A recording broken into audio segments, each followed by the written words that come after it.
Perkenalkan, nama saya Ica Islamani Azahra dari kelas PGSD 2A. Pada kesempatan ini, saya akan mempresentasikan proyek ujian akhir semester untuk mata kuliah Konsep Dasar Bahasa dan Sastra Indonesia. Proyek yang saya kerjakan berjudul Analisis Buku Pembelajaran Bahasa Indonesia di Sekolah Dasar.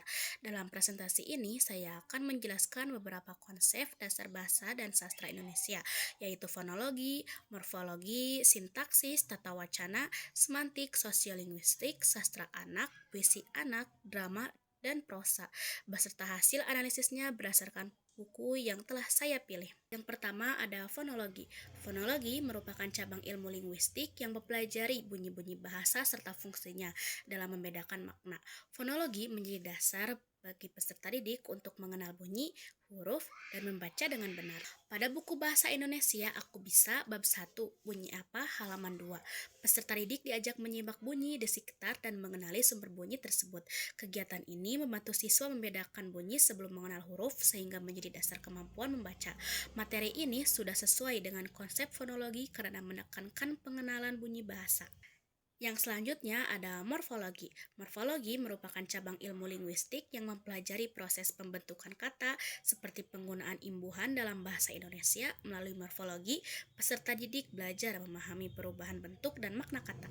Pada buku Bahasa Indonesia Keluargaku Unik bab 3 lihat sekitar halaman 35-36 peserta didik mempelajari penggunaan awalan me seperti lihat menjadi melihat dan tulis menjadi menulis. Materi ini membantu siswa memahami pembentukan kata berimbuhan sehingga sesuai dengan konsep morfologi. Yang selanjutnya ada sintaksis. Sintaksis merupakan cabang ilmu linguistik yang mempelajari cara menyusun kata menjadi frasa, klausa, dan kalimat yang benar sehingga memiliki makna yang utuh. Pada buku Bahasa Indonesia Kawan Seiring bab 2 Yuk Berpendapat halaman 87, peserta didik diminta melengkapi kalimat berdasarkan bacaan. Kegiatan ini melatih siswa menyusun hubungan antar kata menjadi kalimat yang runtut dan bermakna sehingga sesuai dengan konsep sintaksis. Yang selanjutnya ada tata wacana. Tata wacana merupakan kajian yang mempelajari hubungan antar kalimat sehingga membentuk sebuah teks yang utuh, padu, dan mudah dipahami. Pada buku Bahasa Indonesia, lihat sekitar bab 1 Teman Baik Amel halaman 4-5. Terdapat teks yang disusun secara runtut sehingga setiap kalimat saling berkaitan. Materi ini sesuai dengan konsep tata wacana karena membentuk satu kesatuan makna yang utuh. Yang selanjutnya ada semantik. Semantik merupakan cabang ilmu linguistik yang mempelajari makna kata, makna kalimat, dan hubungan makna dalam bahasa. Pada buku Bahasa Indonesia sudah besar bab 1 halaman 1, peserta didik diminta mencari arti kata menggunakan kamus.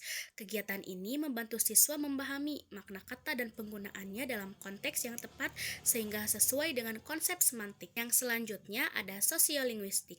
Sosiolinguistik merupakan cabang ilmu linguistik yang mempelajari hubungan antara bahasa dan masyarakat, termasuk penggunaan bahasa yang santun sesuai situasi sosial. Pada buku Bahasa Indonesia Berteman dalam Keberagaman bab 5 halaman 88, peserta didik belajar menggunakan kata tolong, maaf, permisi, silakan, dan terima kasih.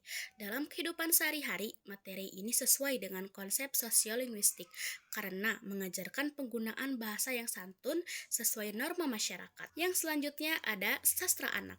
Sastra anak merupakan karya sastra yang disesuaikan dengan perkembangan bahasa, emosi, dan pengalaman anak sehingga mudah dipahami serta mengandung nilai pendidikan. Pada buku Bahasa Indonesia Sayang Lingkungan bab 7 halaman 140-142 terdapat puisi Ketika Hujan Turun yang menggunakan bahasa sederhana dan mengajarkan pentingnya menjaga kebersihan lingkungan. Materi ini sesuai dengan konsep sastra anak karena dekat dengan kehidupan peserta didik dan memiliki nilai karakter. Yang selanjutnya ada puisi anak.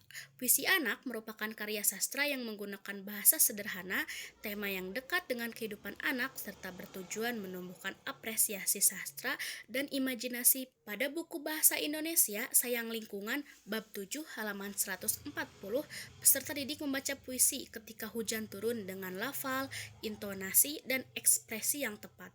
Materi ini membantu siswa memahami makna serta pesan puisi sehingga sesuai dengan konsep puisi anak. Pada buku bab 1 memerankan naskah drama halaman 96 sampai 99, peserta didik membaca naskah drama Kesombongan Antar Pada bab 1 memerankan naskah drama halaman 96 sampai 99, peserta didik membaca naskah drama Kesombongan Anak Ketam, kemudian membagi peran dan memerankan tokoh sesuai karakternya.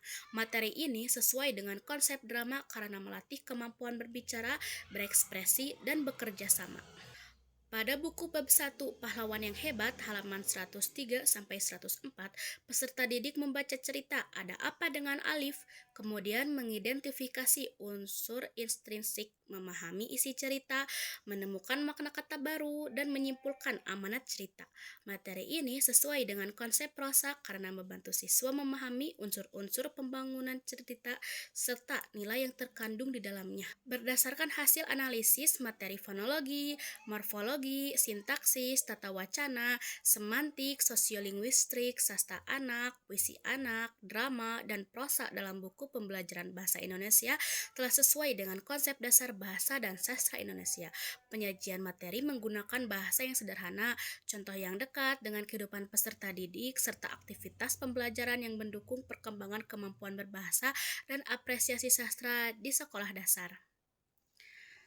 Cukup sekian presentasi dari saya. Mohon maaf bila ada kesalahan dan kekurangan. Wassalamualaikum warahmatullahi wabarakatuh.